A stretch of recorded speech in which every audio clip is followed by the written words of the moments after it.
on the build-up to deployment, we constantly receiving videos and lectures that were just guided for dehumanization, filled with racial slurs, Haji, raghead, etc. And these videos that were shown were completely grotesque. Seriously, seeing Iraqis shot in half with a M240 machine gun, just literally shot in half. You see the blood and guts spilling all over the show. And the room, it would become filled with energetic, "Hoorah! We're going to go kill those ragheads," from most of the Marines in the room. And it was completely so energetic, it was pretty unbearable. And then all the instructors, they would be constantly racial slurs everywhere. It's like March 4th of 2004, we crossed the line of departure to move northwestward through Iraq and to our destination a little bit west of the city of Arupa. And within the first week of there was already the explosions going on, EOD blowing up bombs on the side of the road. And we went into this town on what we call cordon knocks. We didn't call them cordon searches, we call them cordon knocks. So it would be like a friendly, inviting, "Hey, we'll come out and knock on your door, and you'll just let us right in." That's how we were taught, but it ended up just being cordon bars away into the room. And ransacking people's houses, pulling people out of the buildings, handcuffing them, putting sandbags over their heads. Whether they were innocent or guilty, nobody really knew. We would go into the cities and do completely opposite our mission. And then some events happened on March 31st, 2004. Pretty famous worldwide news media. Four U.S. contractors were killed in Fallujah. They were dragged behind, and two of them were hanging from the Fallujah Bridge. And on October 1st, we received our marching orders, and most of the entire division and most of the troops in the area were ordered to go to Fallujah to participate in Operation Vigilant Resolve. And the initial siege of Fallujah were, within that month, over 130 service members died. And on that siege, reportedly, there were over 600 Iraqis that died, and over half of them were non-combatants. And in the news medias, you'd see terms like with precision-guided missiles, and terrorists having an acute willingness to die. And that's one of the events, the March 31st events, that really shaped the loosening of our rules of engagement. They were pretty strict, and with hostile intent, positive identification, hostile act, the difference between that.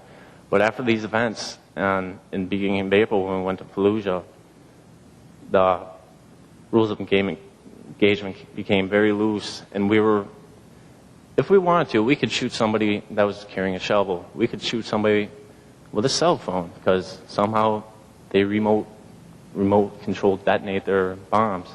So any act, the line became very blurry about what hostile act and hostile intent was. Everything just became hostile act. If you feel threatened, pull the trigger. Shoot them dead. So that was the first instance of where our rules of engagement became very loose. And then I was a motor transport operator, so I ended up becoming a heavy machine gunner most of the time while I was there. I drove every now and then. But then, so being that we were in charge of transporting detainees that were taken from the town, whether they're guilty or not, I don't know. And I don't know where they went. They just went to regiment. So, again, sandbags over the head. That's when we could still sandbag people. Shortly in the middle of deployment, they cut that off.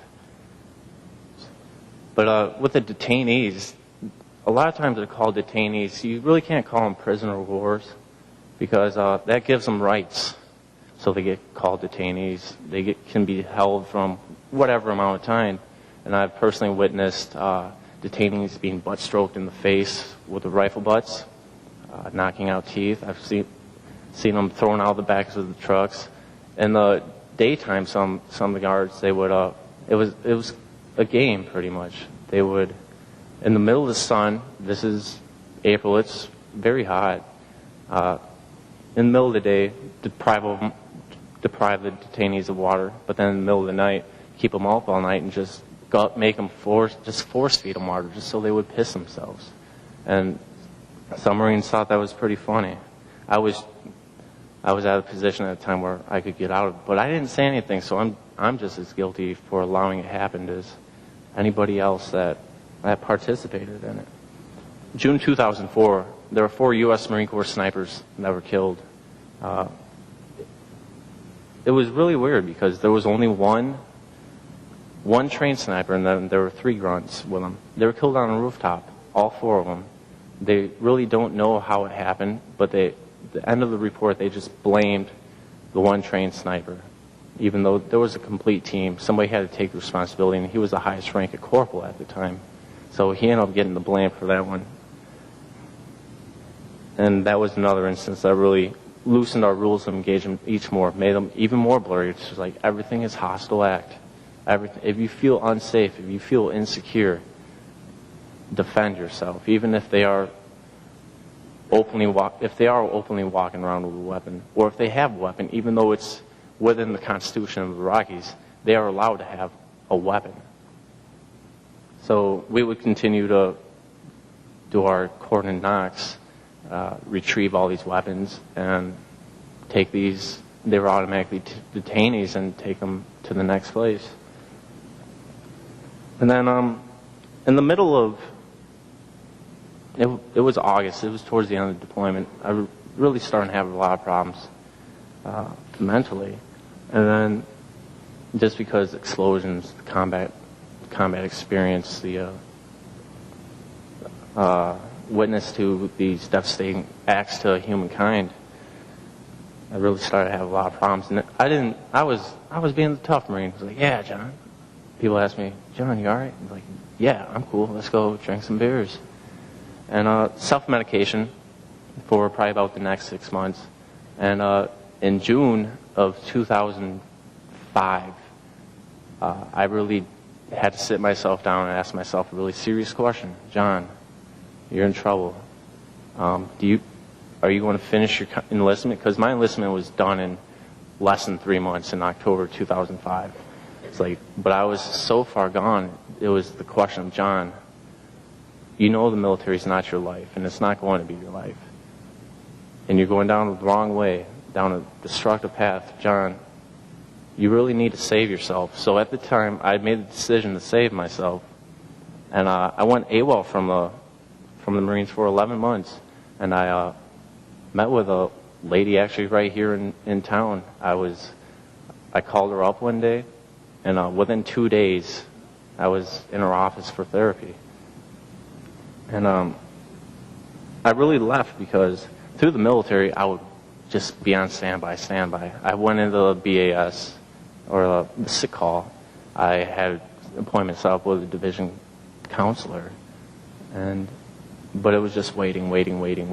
And that's where the decision came, like, you really need to go save yourself. So then I left, and then I sought my own help. I decided to help myself out. And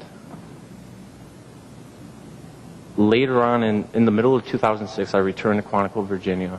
I surrendered back to military control voluntarily. And I was there for a month and a half, and I ended up being separated with an honorable discharge because I had such sound evidence to the military lack of care, so that I ended up, they just sent me on my way with able to receive full benefits. So, and now I'm here going to UW Oshkosh and working on a disability claim right now, and I just started it because I knew I wouldn't follow it up. And that's how the story came about, from deployment to loosening rules of engagement to witnessing the destructive acts of mankind, and to where I am today. Thank you.